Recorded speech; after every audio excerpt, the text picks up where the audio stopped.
exercer isso. E aí, mas mesmo assim nós precisamos compreender que Deus, quando Ele nos chama, Ele não olha, né, a nossa capacidade. Deus, quando Ele nos chama, assim como chamou Gedeão, Ele olha a nossa disponibilidade e o nosso coração. Gedeão poderia não ser a pessoa ideal aos olhos humanos, mas era a pessoa ideal aos olhos de Deus. E aí, quando Deus manda o anjo, né, Gedeão ainda fala assim, mas será que realmente é Deus que está me chamando para estar à frente dessa batalha? E Gedeão pede uma prova a Deus, né? Então, fala bem assim, que Gedeão pede a prova e então ele fala para Deus assim, Deus, eu vou te trazer uma oferta, eu vou pôr diante de vós, espere aqui. E aí Gedeão então entrou na sua casa, preparou um cabrito e fez pães sem fermento com uma erva de farinha. Pôs a carne em um cesto e o caldo numa panela, levou tudo debaixo do terebinto e lhe ofereceu. O anjo do Senhor disse-lhe, toma a carne e os pães sem fermento, põe-nos sobre aquela pedra e derrama por cima o caldo. Toma a carne e os pães sem fermento, põe-nos sobre aquela pedra e derrama por cima do caldo. Ele assim o fez. Então o anjo do Senhor estendeu a ponta da vara que tinha na mão, tocou a carne com os pães sem fermento e imediatamente jorrou fogo da rocha, que consumiu a carne e os pães sem fermento. E o anjo desapareceu de seus olhos. Gedeão então reconheceu que era o anjo do Senhor e exclamou, ai de mim, Senhor, Javé, que viu o anjo do Senhor face a face. Só que aí, meus irmãos, a partir do momento que Gedeão falou assim, não, realmente é Deus que me chama. Deus, ele primeiro convoca, né? O pai de Gedeão, ele idolatrava outros deuses, né? Então, na casa de Gedeão tinha altares, tinha imagens, né? Tinha tudo aquilo que não era, né? Que não trazia a presença de Deus para eles. Então Deus fala assim, Gedeão, é necessário que você limpe a sua casa para que então você possa derrotar o povo dos medianitas. E a palavra fala, né, você pode depois acompanhar lá em Juízes, capítulos 6 e 7. A palavra fala então que Gedeão começou a queimar e a jogar fora tudo aquilo que tinha na casa dele, que não remetia à presença de Deus. E que o pai dele, vendo aquilo ali, ele não falava nada, né? Mas a autoridade que Gedeão adquiriu, né, por meio do anjo, da presença de Deus, porque Deus escolheu ele para ser profeta e para salvar o povo, a autoridade que Gedeão tinha fez com que o pai dele não se pronunciasse.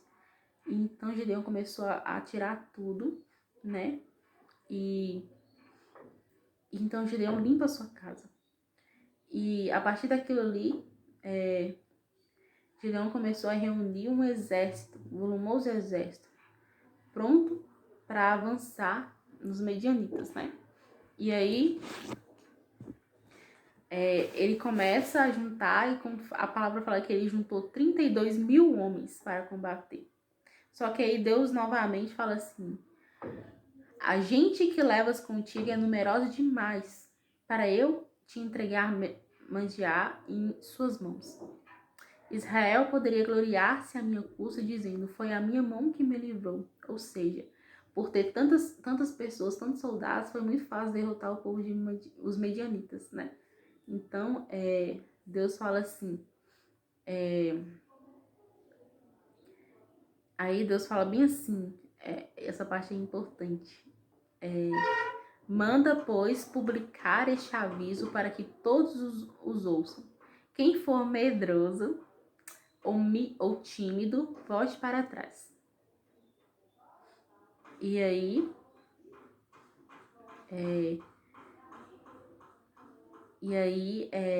quando Deus fala isso, quem for medroso ou tímido, né, daqueles 32 mil soldados que pudessem lutar para trás, que não tinha serventia para Deus.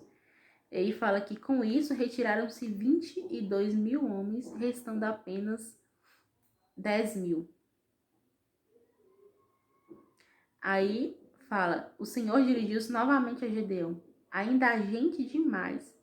Fazei-os descer às águas, e ali farei uma escolha. Aquele que eu te disser que irá contigo, este seguirá, e aquele que eu não te designar, ficará. E aí, então, foi feito isso. E no final, meus irmãos, sobrou somente 300 homens. E aí, ó, pra vocês verem, tinham 32 mil. E depois 300 homens para derrotar todo um exército grandioso dos medianitas. Se nós formos ver nos nossos olhos humanos, seria impossível para Gedeão, com 300 homens, né?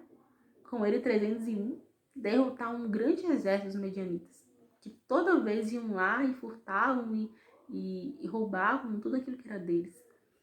Então Gedeão começou a ter medo, né? A fé de Gedeão começou a ser provada. Gedeão começou a ter medo e começou a não querer mais atacar, né, o exército. Só que aí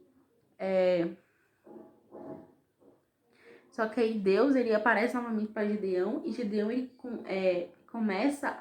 Gedeão cria coragem de novamente se recompor e ir cumprir aquilo que Deus pedia. E aqui eu tiro uma outra reflexão para nós, né? Quantas vezes, né,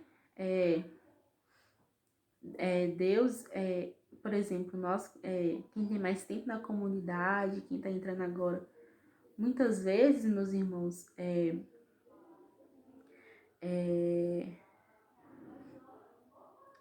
o nosso fundador Yuri ou algum outro irmão, eles vão nos falar assim: a Lê faz isso, tal pessoa faz isso. Essas pessoas, alguém vai aparecer e nos direcionar a fazer algo que, quando nós vamos nos deparar com a nossa miséria, vai falar assim: meu Deus do céu, Yuri mandou fazer isso, Yuri mandou pregar para, sei lá, 1000 pessoas, ou Yuri mandou conduzir um momento de oração, ou Yuri mandou eu tomar frente de algo na comunidade, e eu olho para mim, para minha pequenez, e falo assim: não vai dar certo, né? Assim também aconteceu com os soldados. Os soldados olhavam para os outros assim e falavam: 300 homens para derrotar um exército tão grande dos medianitas? É impossível. Só que Deus, ele age no impossível, né? Deus, ele queria que tivesse quanto menos pessoas, as pessoas firmemente dispostas a batalhar. Deus, ele queria quanto menos pessoas, melhor, para eles perceberem que não era pelas forças deles, mas pela força de Deus. Então, muitas vezes, meus irmãos, e aí entra também a obediência, né? Os soldados precisaram ser obedientes a Gedeão e acreditar no Deus que conduzia Gedeão. Então, nós precisamos acreditar no Deus que encontrou com Yuri, que derramou nele o carisma, que a todo momento instrui Yuri a fazer algo, por mais que às vezes a gente vê Yuri fazendo algo assim que a gente acha impossível de dar certo, mas no final dá certo, porque não era o querer de Yuri, era o querer de Deus. Então nós precisamos, assim como os soldados, confiar em Gedeão e no Deus que guiava Gedeão. Nós precisamos acreditar também no Deus que guia Yuri na comunidade e acreditar nas instruções que Yuri nos conduz a fazer, né? Yuri não vai nos mandar adquirir, exercer um ministério, adquirir uma função na comunidade ou fazer algo por ele mesmo. É tudo direção. Ele sempre fala, né, com a gente: tudo que eu faço é em oração. Então, tudo que Yuri nos propõe a fazer, nós precisamos agir como os soldados agiram com Gedeão, né? Ter fé e acreditar que não é Yuri, mas sim Deus que age em Yuri.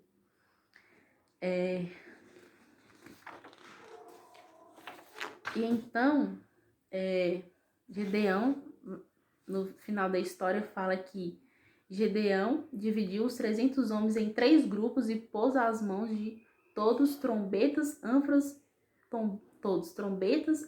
vazias, levando essas dentro de uma tocha. Ou seja, né? Os medianitas estavam lá com armas e espadas e flechas, sei lá o quê. E os israelitas, eles estavam somente com trombetas, ânforas vazias, levando essas dentro de uma tocha acesa. Eles estavam com objetos de batalha improváveis diante dos nossos olhos humanos para vencer um exército de medianitas armados. E aqui, mais uma vez, Deus, ele prova a sua onipotência, que quando é Deus que conduz, a vitória ela é garantida. Então fala que eles venceram o exército dos medianitas, né? Que eles fugiram gritando, né? Eles correram do acampamento. E então eles alcançaram a libertação. E aí eu quero ler, né, essa parte que eu escrevi para vocês, que foi a lição que eu tirei nesse capítulo, né? Quando o Monsenhor Jonas ele nos veio falar sobre Gedeão, né? Fala bem assim: aprendemos que devemos seguir e confiar em Deus, que colocou como guia naquela situação concreta Gedeão e hoje na nossa vida Yuri, né? E imitar seu exemplo com fidelidade. A vitória é essa vitória que muitas vezes não vem fácil, mas deverá ser conquistada através das provações e lutas, que muitas vezes vão ser aos nossos olhos improváveis ser vencidas. Só que quando Deus ele está à frente da batalha, somos vencedores. E aqui nessa parte do livro, vemos que a fé em Deus nos fazem grandes e valentes guerreiros de Deus, sem timidez e sem medo, mas com ousadia e coragem, e aí está o carisma. Pois muitos dos soldados buscaram por caminhos fáceis e foram dispensados por Deus, restando somente um pequeno resto, os que mostraram-se firmes. E trazendo isso para o nosso ano de comunidade, eu escrevi bem assim: percebo que, em minha comunidade, devo ter fé e comprometimento no carisma que Deus levantou diante da igreja para uma missão específica, como Gedeão. Entender que Deus escolheu derramar a essência do carisma em uma pessoa, que é o fundador, e dando a missão de guiar o seu povo e libertá-los das suas prisões para que seguirem firmes nos planos de Deus para o carisma. E que esse povo precisa ser fiel e obediente ao fundador, que guiado por Deus irá propor aos seus filhos realizar ações, muitas vezes improváveis, impossíveis e loucas, diante da humanidade, mas que com Deus se tornam possíveis. Deparamos-nos com muitos desejos, que muitos desejarão a missão, desejarão entrar na comunidade, desejarão conhecer o carisma, né? Muitos começarão a caminhar, mas como ocorreu com Gedeão, no decorrer que as provas e as tribulações forem aparecendo, muitos sairão, pois não terão a disposição de lutar, ou talvez taxarão o fundador como um louco por tomar tais decisões, que aos nossos olhos humanos não são de Deus e são improváveis. Mas que Deus agirá por meio daqueles que forem fiéis ao propósito de Deus e que no final de tudo a batalha será garantida, porque aquele que nos conduz é o próprio Deus. E depois eu peguei uma passagem bíblica que fala: mas em todas essas coisas somos mais que vencedores, pela virtude daquele que nos amou, que é Jesus. Então aqui, meus irmãos, nos deparamos, né, com todas essas verdades ditas, né, nessa nossa reflexão. E a gente precisa acreditar no Deus que conduz a comunidade, no Deus que conduz o carisma, né? Assim como Gedeão, né, ele recebeu uma missão, Yuri, ele recebeu a missão de fundar uma comunidade, que no início era uma obra e aí está se aperfeiçoando cada vez mais, né? Está indo para águas mais profundas, né, Zamira, como você fala. E a partir disso, a gente, assim como Gedeão, ele se encontrou com Deus em determinada situação, Yuri se encontrou com Deus. E Deus deu a ele uma missão. E aqueles que caminharam com Gedeão precisaram confiar em Gedeão, porque Gedeão estava sendo conduzido por Deus. Mesmo que a gente ache que algumas atitudes sejam totalmente estranhas ou na nossa pouca fé, né, nos tomés da vida, nós não acreditamos que dará certo, nós precisamos somente confiar e ser obedientes, né? Aquele que Deus ele selecionou para conduzir o seu povo, para ser o pastor, para ser o diretor espiritual. Então nós precisamos, aqui nós aprendemos uma lição muito bonita e eu trago isso muito para a minha vida, Alessandra, né? a obediência ao fundador, né? A gente percebe que muitos entraram na comunidade, muitos passaram, muitos saíram, por talvez muitas vezes não ser de fato, né, o caminho deles caminhar com a comunidade, ou simplesmente porque realmente tudo aquilo que era proposto pelo fundador, eles não acreditavam que vinham de Deus, porque eram coisas muito, muito impossíveis. Só que aqueles que acreditaram firmemente, que acreditam que firmemente o nosso fundador é guiado pelo Espírito Santo, por Deus, pela vontade de Deus, mesmo que às vezes as coisas são bem loucas assim de acreditar, improváveis, como ele fala, nossos carismas são de pessoas improváveis, de situações improváveis, que as pessoas olham e falam assim, vai dar errado e tudo mais. Só que quando é Deus que está no comando, tudo dá certo. Então, que nós possamos ser esses valentes guerreiros, né, que ficaram com Gedeão, né, que nós possamos renunciar das nossas vidas todo o espírito de medo, de timidez, que Deus ele possa nos dar a graça de sermos moldados na ousadia, na radicalidade que o carisma nos propõe, e que nós possamos ser obedientes àquilo que o nosso fundador nos instrui, porque aquilo que o nosso fundador nos instrui é vindo do coração de Deus para nós, tá?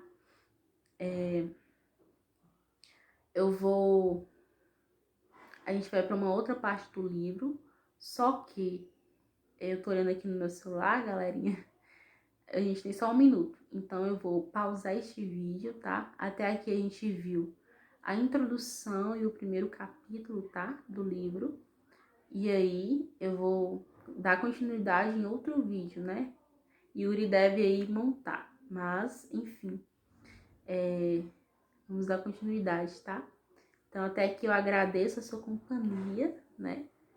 Que nós possamos levar esses ensinamentos que o livro... Vocês perceberam que o livro ele está nos ensinando a decorrer. Então, a cada momento, o livro nos molda no carisma. E nós precisamos estar atentos a isso. Amém?